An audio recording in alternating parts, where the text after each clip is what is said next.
It was a cold, drizzly November back in 2006, and I found myself staring at 3 steps that separated me sitting at street level from the elevator lobby level at a turn-of-the-century building here in Toronto. There I sat wondering how to get into that building and up to the 4th floor where I was expected for a job interview to begin in 10 minutes' time. Well, 10 minutes went by, 15 minutes, 20 minutes. I started to feel the cold seep into my body and the now heavy rain create a puddle on my lap. But before I get any further with that, let me tell you a little bit about myself. I grew up in a small town north of Toronto, and I was a super athletic kid. I loved hockey, baseball, lacrosse, snowboarding, water skiing, you name it, I did it. But my very favorite sport was mountain biking. I graduated from high school and went to the University of Waterloo, where I got my civil engineering degree. I'd always wanted to live in the interior of British Columbia, as it's known to be the mecca for mountain biking in Canada. So upon graduating from Waterloo in 2002, I moved to a sleepy little ski bum town called Rossland, where I began to make my dream come true. That riding season, I connected with other passionate mountain bikers that were also living the life and riding their bikes every day on the best trails in the country.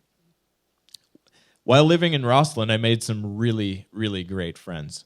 One buddy, Johnny, and I took a camera with us on many rides, and in the fall of 2002, we made plans to film each other riding in a couple of incredible sections of a trail just outside of Rossland. We wanted to include these segments in a film that we were keen on submitting on the upcoming Mountain Film Festival. So it was a crisp, late October afternoon that we found ourselves at the section of a trail that we had heard many other riders talking about. I filmed Johnny riding the 25-foot wide by 25-foot gap. He totally nailed the landing, and we both soaked up the huge adrenaline rush that comes with raising the bar in an extreme sport. So I'm sitting in front of this building, late for my interview, soaking wet. Not having access to my phone, I waited until someone exited and offered their assistance in contacting the building manager in order to deploy the industrial ramps used for accessing the loading dock. 45 minutes later, I found myself riding the freight elevator up to the 4th floor, leaving a puddle of water behind, but carrying with me a host of things that I hadn't brought with me, including embarrassment, frustration, and disappointment. These feelings are not new to me. A little while ago, I had made plans to check out a concert at a venue that I hadn't been to before. I had phoned ahead to make sure that the venue was accessible and was told that it was, so I had no reason to believe that there would be a problem. I went ahead and bought tickets for myself and a bunch of friends. We arrived at the venue only to find 15 steps to get into the building, where I was told and were told to wait, and we would be helped out momentarily. I interpreted this as someone was going to escort us to a back ground level entrance. Instead, 4 burly bouncers lumbered their way down the steps toward us and said that they would be looking after me getting in the building.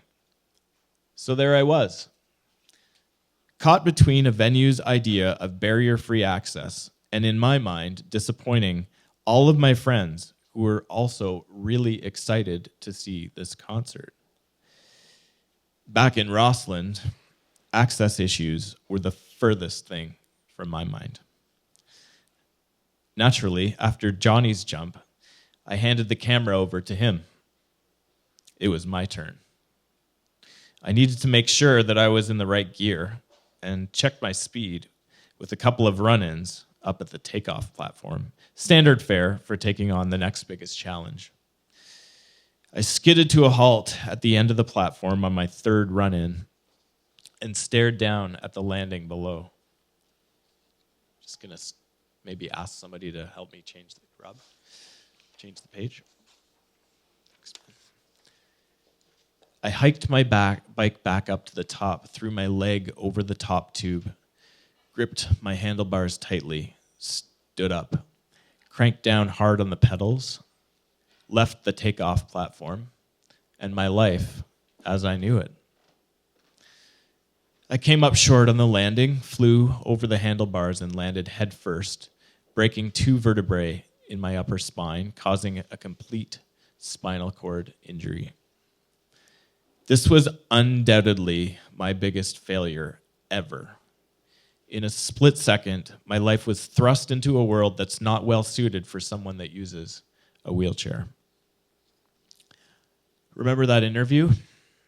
Well, despite wheeling in 45 minutes late, looking like a shivering, drowned rat, I did end up getting that job. The company purchased a deployable aluminum ramp that needed to be put in place every time that I wanted to get in and out of the building. This meant that I needed to call to the office before leaving home to ensure that someone would meet me downstairs to help set the ramp up. Every time I wanted to exit or enter the building, I needed to pull someone away from their work and have them come down with me to set the ramp up. For almost 6 years, I painstakingly put up with this game of dealing with the ramp, scheduling, and carrying the ultimate loss of spontaneity to come and go as I wanted. I ended up letting those bouncers lift me into the venue. I put my life in their hands that night as I let them struggle with trying to lift something that was not designed to be lifted. I thought I was doing the right thing, but in the end, none of us really enjoyed the concert. We all left frustrated, disappointed, and nerve-wracked, having gone through a dangerous experience. This frustration just added to my contempt for inaccessible spaces, and the resultant frustration pushed me to do something about it. So, in October of 2011, I pulled together a bunch of volunteers and some building materials, and we built 13 brightly colored access ramps for businesses in the Junction neighborhood. My goal was to raise awareness about physical barriers that prevent many people from becoming fully engaged in their communities. I wanted the bright colors to draw people's attention and get a conversation started about the importance of inclusion, the value of having a storefront that everyone can access, and reinforce the human right to equal access.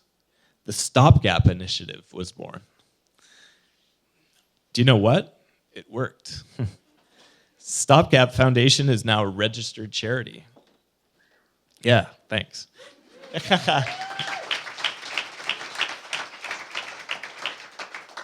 And today, there are over 600 stopgap ramps serving businesses, institutions, and homes in over 24 communities across the country, with many more to come. We have our work cut out for us, and we need your help. You can help by volunteering with one of our community projects. You can donate money to help fund a project near you, and little plug here, you can come to our fundraiser that's next Friday. So get tickets at stopgap.ca. And you can raise awareness simply by speaking to business owners in your neighborhood and letting them know that their stepped entry is a problem for many groups of people, not just wheelchair users, but for parents pushing strollers or delivery people. I really messed up that day when I crashed on my bike. But I converted that catastrophic failure into one of my greatest successes, shedding light on a different way of life and removing physical barriers in our communities, one ramp at a time. Thank you.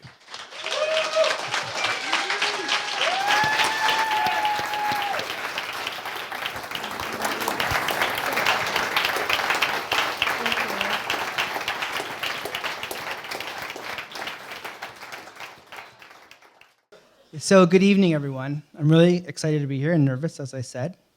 I'd like to begin by thanking Adil and Aaron and all of CSI for inviting me here tonight, and most importantly to the audience for listening to my untold story about burnout, love, and letting go.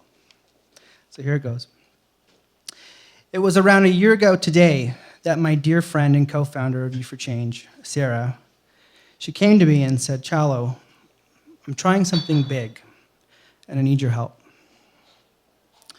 I said, "Okay, this is excellent. What is this going to be?" I kind of knew. Sarah told me that she was at the point in her life where she had helped so many young people enroll into college, well, that she wanted to try to do it herself. And that she would apply to do her Master's of Education at Harvard University. She requested me to be one of her references. I was so proud, and I was shocked and ecstatic at the same time. I was shocked because, well, the inevitable had happened. Sarah, my sometimes mother, my sometimes sister, my work wife, would leave me and have me run U4Change all alone, so I thought. But I was ecstatic because of her drive to better herself, which I needed to learn for myself. Sarah, in her humility, downplayed the likelihood of her acceptance. I believe she did that in a nurturing way, not to trigger my anxiety of what was to come. But I knew she would get in 100%. And then one warm spring night, I remember getting the call on my balcony, and I was absolutely happy and proud of her. Obviously, the timing couldn't have been worse. At U4Change, well, we were about to go through a lot more change. A bigger space, more programs, and more expectations. But in hindsight, the timing was perfect for all of us. As they say, trust the timing of your life. I really believe that. Then it happened, August.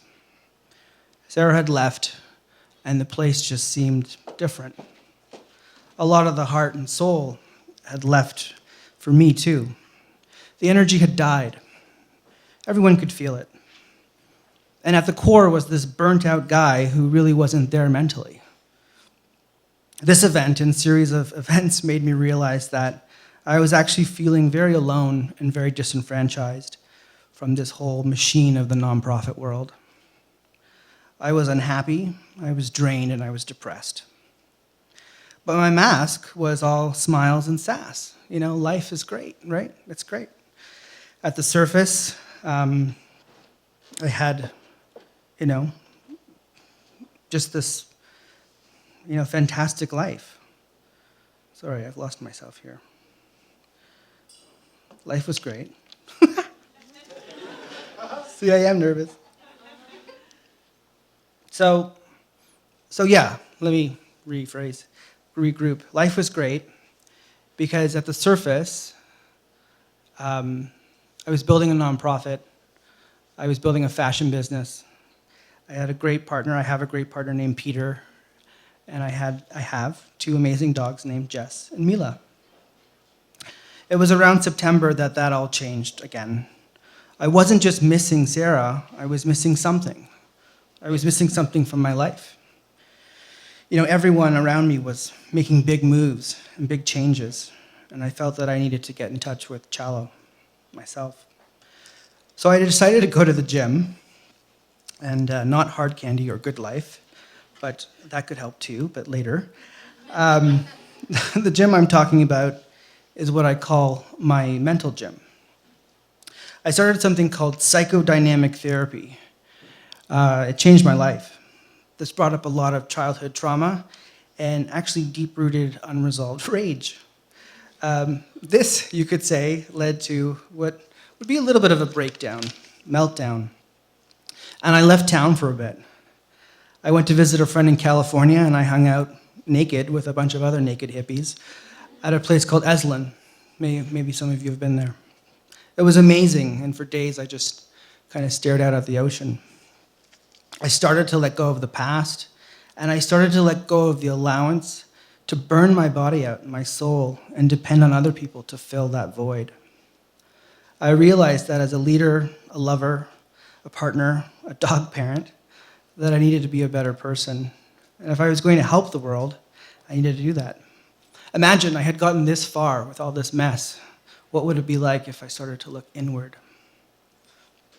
So, kind of redefine my life. Not necessarily big or global, but create a quality of existence and love for myself and others. The myself part was the big challenge. I started to be more gentle with myself and have real conversations with everyone in my life, including my mother, God bless her. Sometimes it was hard for people, but I just kept telling myself, honesty is love, even if it bites back. It was through this new pressure that I realized that I was perhaps putting too much pressure on Sarah and I around our work. And that in that a way, she was kind of like my huggy blanket. I needed to dig down deep like an athlete to reignite the passion. And lo and behold, my mental gym started to work. I started to feel subtly more powerful and more confident. I could inspire people through some of my experiences.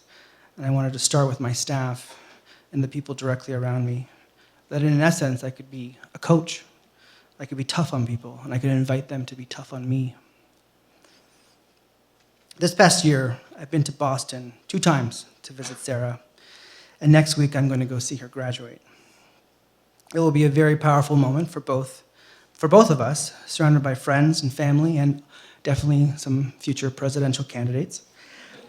This past year, with Sarah taking on school, I needed to take on myself. I'm very excited that she's coming back to You for Change in June.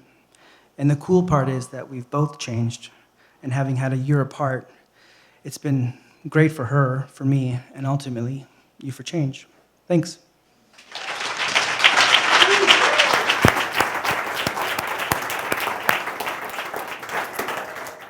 I'm going to tell you a story that, in fact, is about my life as an entrepreneur, because prior to becoming the chief planner in the city of Toronto, I spent a tremendous amount of time as an entrepreneur and did start a social innovation type entity. And I'm going to tell you a little bit about that story. I also started up a larger planning and design company, but that's a story for another day. This story that I'm telling you today is in part about finding my calling. It's about, in fact, figuring out what it is that I was going to become.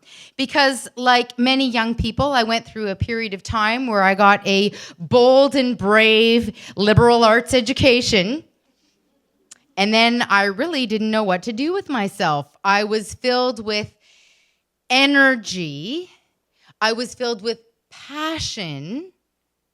But I didn't quite know how to channel that energy and that passion into materializing the values that I felt were so important in our society today. Now, this story takes us back to Vancouver. I was living in Vancouver at the time. I was a recent grad from the University of Western Ontario, where I got a combined honors degree in English and philosophy.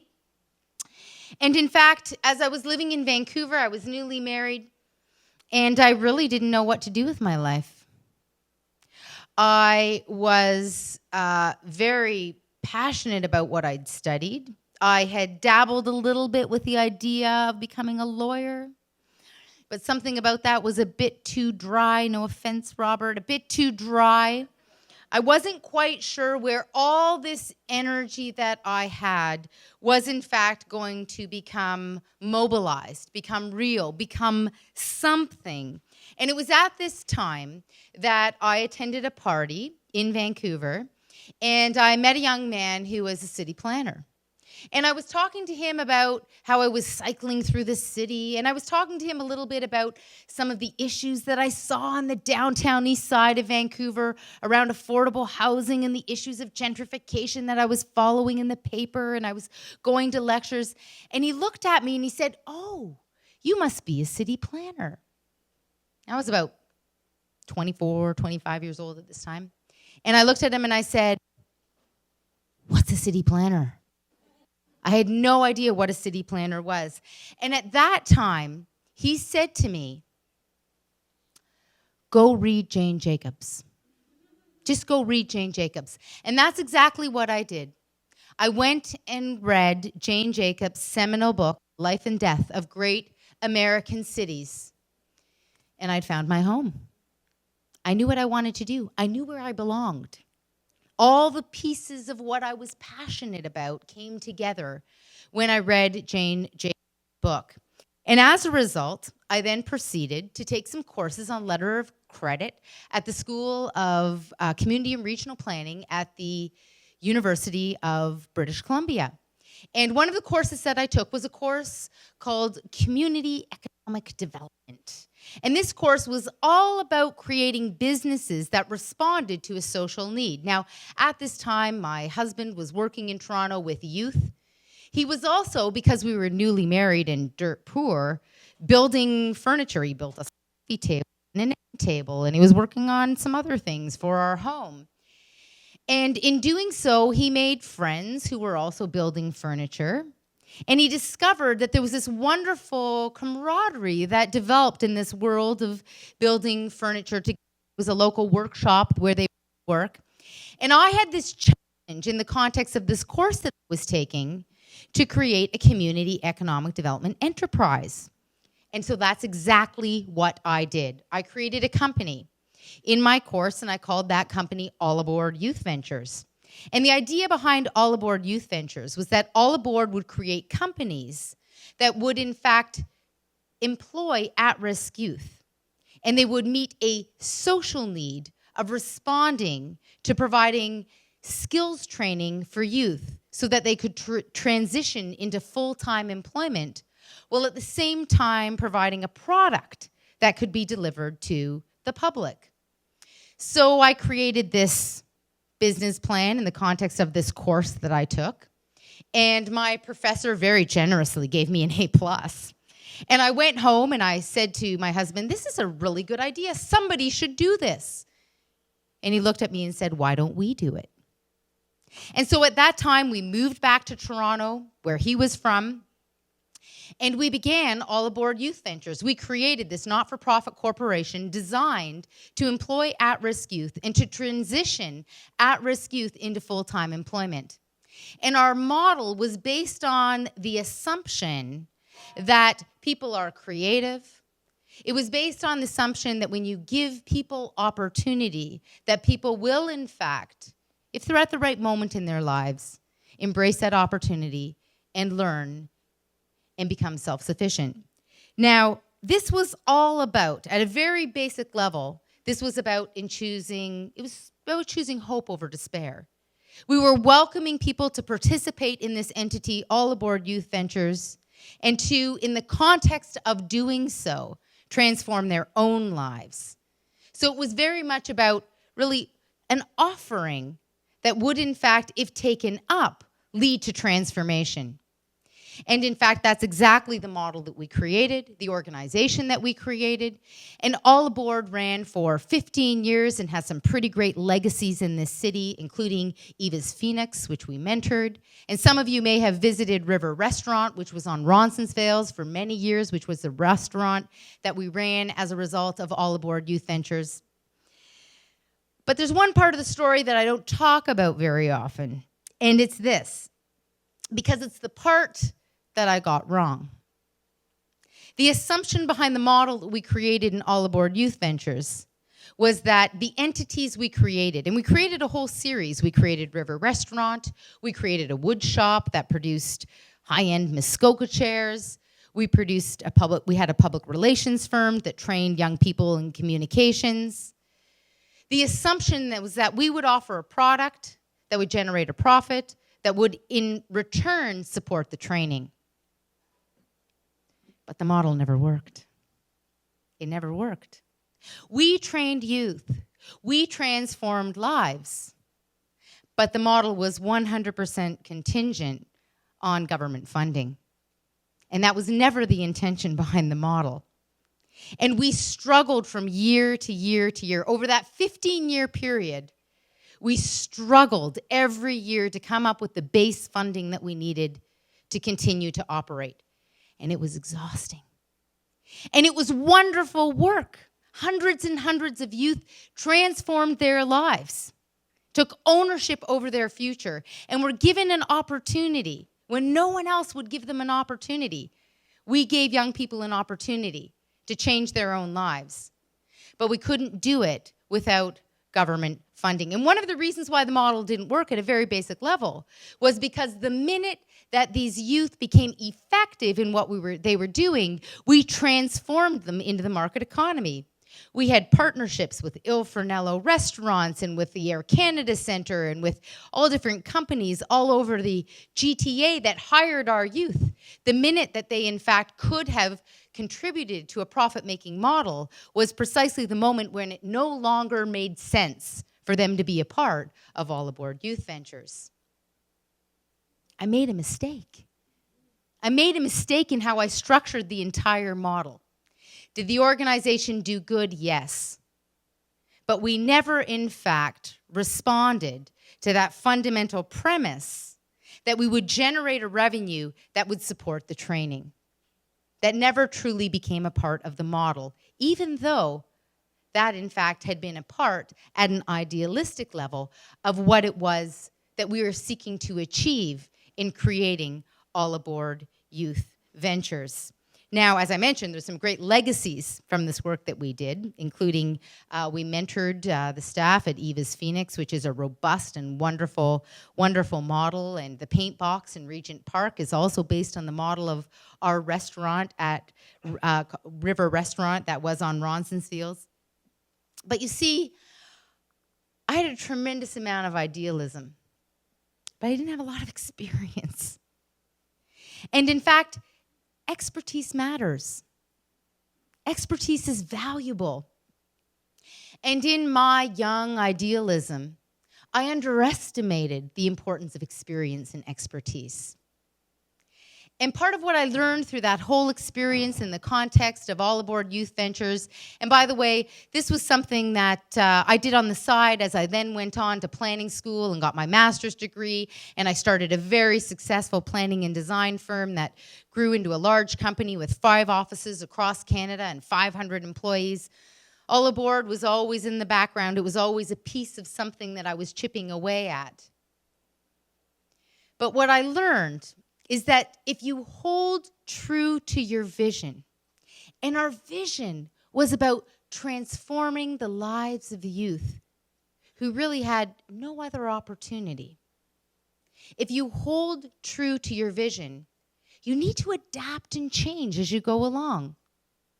Sometimes there's ways that you operationalize that vision, that you materialize the change that you'd like to see in the world that might not fit with the idealistic notions that you in fact have at the outset. I already mentioned that I recognize now in hindsight the deep importance of expertise. I also recognize the deep importance of being adaptable. But most importantly, I learned about tenacity. And tenacity is one of the most critical values that we bring to our city building. If we want to create cities that are sustainable, livable, walkable places with affordable housing, where people can thrive no matter where they come from or what their life experiences, they will be valued as a contributing member to society. If that's our goal, we need to be profoundly tenacious. And I learned about that tenacity through All Aboard. Thank you. So this is going to involve a bit of audience participation. You don't need to do anything but close your eyes. And you can close your eyes when you hear me say, I am 5 years old. If you don't want to close your eyes, that's fine too. And you can keep them closed until I ask you to open them or until I say the word scissors. My story is called Channeling the Rage. I have a memory. It's so crisp that I'm pretty sure that there's a photograph somewhere, but there isn't. I am 5 years old. The sun is shining. It's spring. Everything, like today, feels fresh, green, hopeful. I'm standing in the backyard of my neighbor's house on Chevy Chase Boulevard in Maryland, just outside of Washington, D.C. You can open your eyes. We moved here from Montreal when I was born, where I was born almost 5 years earlier. At this point, I'm the eldest of 3 children. I have a pair of scissors in my hand, and the sun is glinting off these scissors in that lovely late afternoon sunshine. And I'm feeling really strong and righteous. There's a young girl sitting on a chair in front of me. She's my neighbor. Her name is Mary. This is her backyard. She's 5 years old too, and I like her a lot because her family has a television. Mine does not. We're new immigrants, and we are outsiders. And as I stand there with the scissors in my hand, my future flashes in front of me. And I think in retrospect, at that age, 5, I'm about to rebalance the scales of race and privilege, perhaps for the first time in my life. So I'm the daughter of parents who met in Canada. They'd immigrated from different parts of the world, India, Ireland, Spain. And as a child of immigrants, I learned how to go with the flow. But I already know at that age what it's like to be an outsider. And it doesn't matter that my mother speaks with a lovely Trinity College Dublin accent. It doesn't matter that she's a skilled physician, trained as an anesthetist or anesthesiologist, for those of you with American heritage. It doesn't matter that she helped deliver Jackie Kennedy's first son, John Jr., because the head anesthetist was a bit tipsy on the Memorial Day weekend when Jackie went into labor. She's still an outsider because as a woman, she's an outsider, but she also has brown skin. Her parents, my grandparents, immigrated to Ireland from India, where my mother was born. My mother, to her credit, does not let being an outsider ever interfere with anything that she's doing. It doesn't bother her, and she's inherited from her parents the typical resilience of every immigrant, and she has a very Irish sense of humor. My father's an outsider, too. He fled Generalissimo Franco's fascism, and he came by ship to New York in the mid-50s. It does not matter that he is in Washington invited to work as a neuroanatomist at the very prestigious Walter Reed National Military Medical Center with very prestigious neuropsychiatrists, including one who later gets the Nobel Prize. My father speaks English, but he has a very strong Spanish accent. He also has a temper and an intolerance for arbitrary authority and stupid systems. He cares about being an outsider, unlike my mother. I am 5 years old. I'm standing in the neighbor's backyard in a spot of sunlight. The scissors in my hand are glinting. I'm feeling strong and purposive. After living in Maryland, my family moved me and my brother and my sister to Quebec City, where we all learned to fit in all over again. And in Quebec City, I learned French in order to pass as part of that culture. I really learned French because my backyard overlooks the neighbor's backyard, and they have a pool. And I know that if I can learn French, I will be invited to go swimming in that pool. I don't know how to swim at that point, but that doesn't matter. In that moment, and in many others in my life, I realized that I'm fearless. And that pool is the neighborhood power vortex. I am convinced that my family will be invited to join the pool party that I hear every night as I'm lying in bed on those long summer evenings and the adults are outside smoking cigarettes and drinking beer. I'm 6 years old. I'm standing at the edge of the hill overlooking that neighbor's pool, and there's a gaggle of young children who do not speak English standing around me, and I begin to speak what I think is French. We've been there about 6 weeks. It sounds a bit like this. Je de suis de guise, très de guet, de gueule de gueuse, de gueule de vous de goût rentre. Much to my surprise, these children do not understand a word I am saying. In fact, they're laughing at me, and I am mortified. But 6 months later, I can speak French. And my family is invited to that pool where I do learn to swim. Life moves on and we move away from Quebec City. I'm now living in Boston. I'm the eldest of 4 at this point, a sister with 2 brothers. It's 1970. We live at 16 Chauncey, apartment 33, which I had to memorize because I had to walk my family, my brothers and sisters to school every day, and they had to memorize the address. It's also where the first Haagen-Dazs store opens up in Harvard Square, where I get to go on a good day.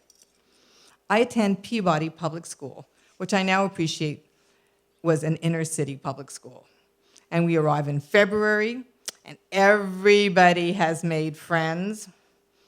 I'm halfway through grade 6, I'm 11 years old, and on the first day of school, the teacher introduces me as the girl who speaks French and comes from Canada. And it's geography class, and she asks me to sing Canada's national anthem in French, which I can do. I'm embarrassed, but I sing it because I think the class will be really impressed that I can speak French. They mostly speak Spanish if they don't speak English, so whatever. And the girls in this city school seem much older. They have large breasts. I do not. I am an outsider again. And as I walk my siblings to school every day, I feel danger. The neighborhood is totally safe, but the children who live in the apartment building, 16 Chauncey, apartment 33, are mean. At least that's how they feel to me. And they go to the same school, and they tell me that they are going to hunt me down on the way home from school, and I'm afraid, but I don't let them know that. Instead, I tell them a big lie. I say, I have a black belt in judo. And that I will use all of my superhuman powers to hurt them should they come anywhere near me or my family. And the meanest girl of all, she has all the power because her mother works for Sesame Street. She teases me about having hairy arms. I don't know why I care, but I know that I care. So one night when I'm babysitting my 3 siblings, because my parents finally got out to go to see a movie, in the bathroom cabinet, I find a tube of Neat, which is now called Veet. And I apply it to my arms, and it works. It's very stinky magic. The next day, I go to school, and I proudly show off my hairless arms at recess. No one seems to remember teasing me the day before. No one cares, and they think I'm really strange. I am definitely an outsider. I'm 5 years old. The sun is shining and warm, and the afternoon feels filled with hope and possibility and a little bit of danger. My friend Mary is sitting in the chair waiting for what is about to happen. The scissors are glinting in the sunlight. Fast forward 25 years. I'm 30 years old. I've graduated from law school. I've articled for the best criminal lawyer. I took my first job working for Alan Borovoy, rest in peace, at the Canadian Civil Liberties Association. He was such a wonderful man. He died last week. I later joined the Police Complaints Commission and the Ministry of the Attorney General. I'm surrounded by super smart people who care deeply about social justice. We work on major issues around human rights and racism. And the next 20 years are a blur of parenting, tackling injustice, sometimes skillfully, sometimes clumsily. I train Crown attorneys using theater as a way to teach them about racism. I work with judges to get them to apply a diversity and inclusion lens to help them understand the impact of their power and decisions over people they really do not know well, usually young black men who have fallen into the trap that's the criminal justice system. I get to be counsel to the Claire Lewis Task Force on Race Relations and Policing, and I lead work on the Commission on Systemic Racism in the Criminal Justice System. I traipse cabinet ministers through neighborhoods in Toronto so that those ministers can see that urban revitalization is more than a term of art. And I watch them tear up as they hear the stories from the mothers and children, both about the hope and the despair that they face experiencing lives in neighborhoods that don't have a lot of infrastructure. So I like to think I've been channeling my rage to make sure that social justice revolution takes place in my lifetime. Flashback to Maryland. I'm 5 years old. The sun is shining. The day is warm, and my friend with the television is sitting patiently for me to execute my plan. The scissors are glinting. And as I'm about to do what I'm doing, I'm aware that maybe it's not really the right thing to do. I do it anyways because I feel I must get even with this lovely girl. I will never fully understand the depths of what led me at age 5 to execute this deed. Mary has done nothing wrong,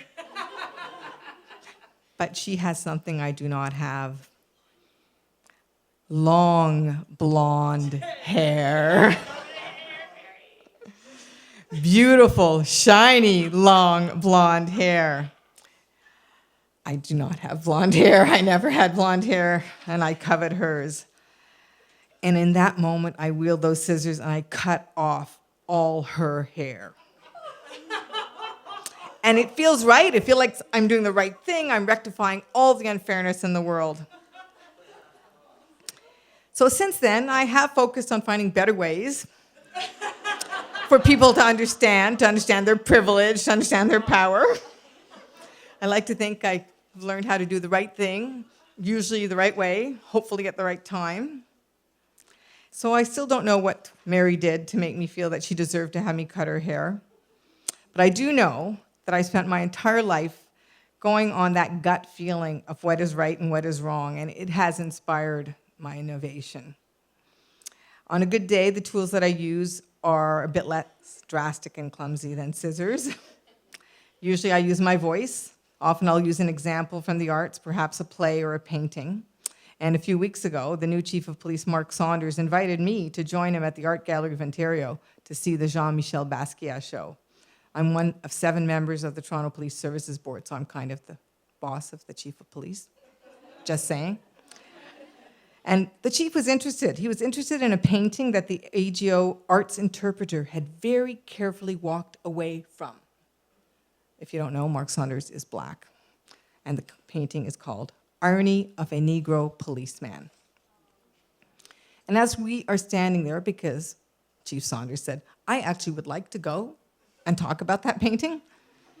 As we're standing there looking at Irony of a Negro Policeman, I'm thinking how far we have come in this awesome city.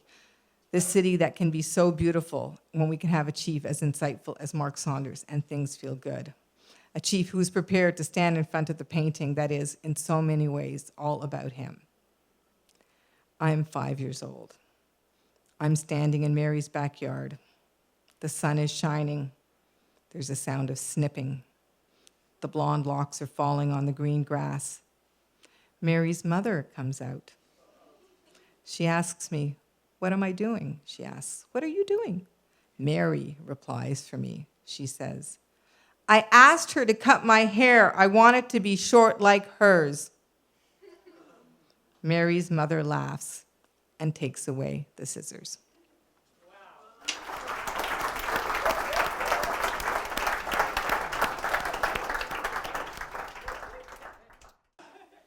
On December 24th, 2004, I got hit by a truck.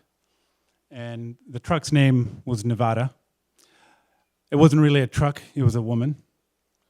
She was my girlfriend at the time, at least until that night in question. Flashback about 9 years. I had just graduated from university here in Toronto. Day after my last exam, I loaded up my trusty old green Volvo, 240,000 kilometers on the odometer, and I put another 4,000 on it as I drove out west to a tiny little Rocky Mountain town called Fernie. Beautiful town surrounded by mountains and clean air and rivers. And it was the beginning of my adult life, and the mountains were calling to me like a beacon out of the city and into the wild. And I got fired from my first 2 jobs. The first was as a liftie at the local ski hill. The second, I was working day shift as a bartender at a rough and tumble miners bar. And I decided I'm a pretty terrible employee. I'm going to try my hand at self-employment. And I managed to convince a friend to join me. And we started a company, and we started offering mountain bike tours of the Fernie area. And in our first year, we had a grand total of 1 customer. And I was overjoyed.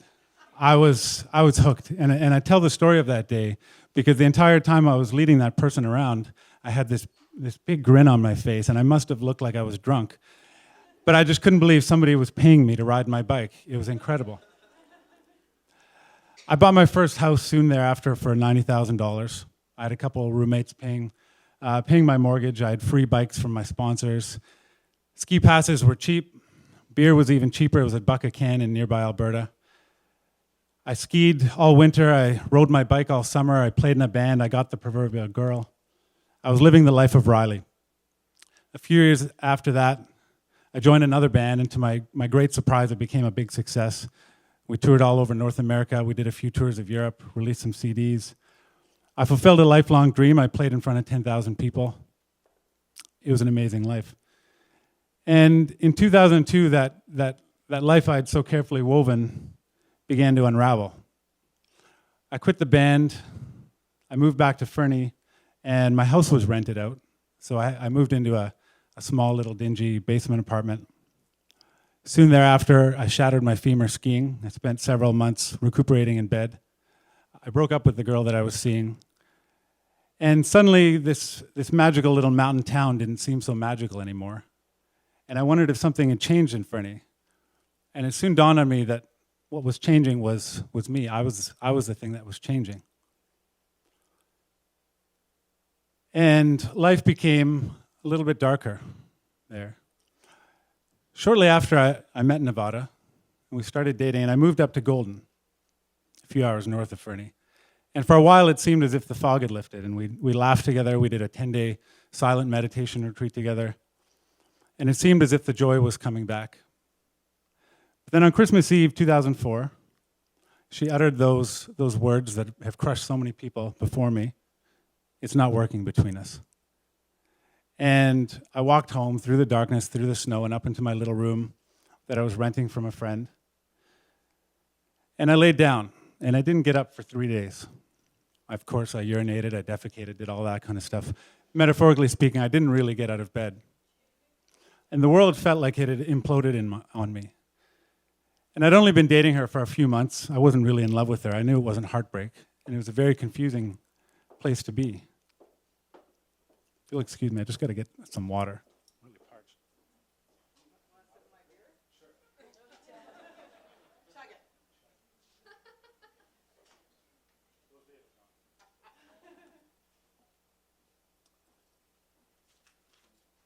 Check my notes. I can't go that off script. Thank you. That was also the day that the music stopped. And as a musician and a songwriter, I'd always had music in my head. A song I'd heard, or a melody I'd written, or a drum beat was my constant companion in life. And in its place was this evil, shitty voice that kept just saying, life sucks. Life really, really sucks, and it's never, ever going to get better again. And this voice, this was a loop that was on constant repeat, just going over and over. And that was the beginning of my long, dark winter, and it was a winter that lasted over 2 years. And the days turned into weeks, and they turned into months, and I stayed in that room, and I didn't really come out of that room. And my friends didn't really understand what was going on. They couldn't really relate. And the one exception was my friend Justin. He was one of the wisest people I know. And he said to me back then, he said, one day you're going to look at this as the best thing that ever happened to you. I thought, the best thing that ever happened to me? What the fuck? This is the worst thing that ever happened to me. The world is just completely caved in on me. I don't understand this. Things got more and more desperate. The spring of 2005 came. I finally relented and I saw a doctor. And he diagnosed me with clinical depression. And he prescribed antidepressants, which I promptly threw away.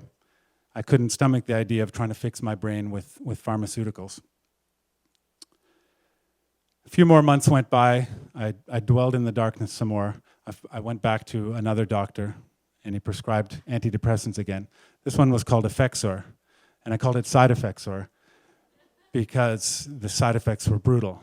For a few days, I just shook, and I would have crazy panic attacks, and I just couldn't stomach it, so I quit that, and I went back to the doctor. He gave me another prescription, and this prescription didn't have the side effects, and it actually worked a little bit.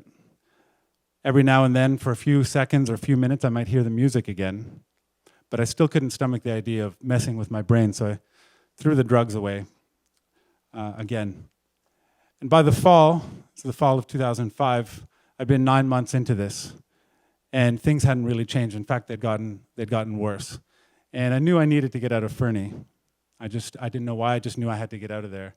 And I didn't know where I was going to go, what I was going to do. And I decided I'd move to Nelson, a little hippie town 4 hours west. I think Luke mentioned that where his accident took place was just outside of Nelson. And it seemed as good a place as any. I didn't know what I was going to do. But before I went to Nelson, I came back to Toronto for a friend's wedding. And when I came back here, it gradually dawned on me that this is where I needed to be. This is where I needed to be to heal. And I didn't know the how or the what or the where. I just knew this is where I needed to be. And so I canceled my plans to move to Nelson, left all my stuff in BC, and after 10 years, I made a sudden and clean break with my life out west, as if it never existed.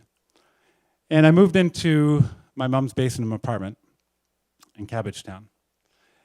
And after the initial euphoria of moving to a new place faded, after a week, didn't take long, that darkness came back, and it came back with a vengeance. And I was wondering what I had done. I'd left this beautiful mountain town with clean air and rivers and mountains and friends to move into this basement apartment in this big, crazy city. And I was 34, I was broke, I was living in my mom's basement. And the last time living in my mom's basement had been cool, I was 17. This wasn't so cool anymore. And so I became intensely depressed again. I finally managed to get the strength to get out of the basement. I moved into a friend's room in a friend's house just a few blocks north of here on Brunswick Avenue. And life continued that way. I continued my on and off again battle with antidepressants. I'd take them for a week, and then I'd feel guilty about feeling happy on antidepressants. I wanted to feel happy on my own terms, and I'd stop them cold turkey, and any doctor will tell you that's not the way to wean yourself off antidepressants, and I'd sink even farther down. And this cycle continued. And then in the summer of 2006 was my turning point. And one night that summer, I woke up, middle of the night, and I woke up in a cold sweat, and I was shaking. And I was shaking uncontrollably. And the feeling of dread was so intense, and that voice, that shitty voice, was so loud that I actually put my hands over my ears to try and make it stop. And it became louder, and it became worse. And it got to the point where the voice was telling me that the only way out was the only way out, that the only way out of this situation was to end my life. And that feeling kept going on for about an hour, and I struggled against that voice. And I felt, at that time, there truly was no way out. And I thought that would be the only option that night. And you know how the story turned out because I'm standing here before you, obviously. But that night, I felt as if my odds were no better than 50-50 that I would see the morning. I finally got back to sleep, and I woke up the next morning and I knew that things had changed, that I had entered a new phase of this darkness. And the music was a long, distant memory at this point. And I knew that I couldn't possibly handle another night like that. My odds would get even worse. And so I went to my doctor, and he put me on a heavy course of antidepressants. And I talked to my roommate, and I told him what I was going through, and I said, hey, I'm really scared. Can I call on you if I need you? And of course he said, no problem. And soon after, I started seeing a therapist. And then I started group therapy. Then I did primal therapy. Then I did therapy retreats. I got into meditation. I got into yoga. I took my yoga teacher training. I started running. I started running some more and some more. I was like the Forrest Gump of self-help. And there's a line from a Bruce Cockburn song that stuck with me from that time. And you may know this line. The line is, got to kick at the darkness till it bleeds daylight. And I know I still have to keep kicking, but I'm proud to say the music's back. And I'm proud to say the darkness is finally bleeding daylight. Thank you.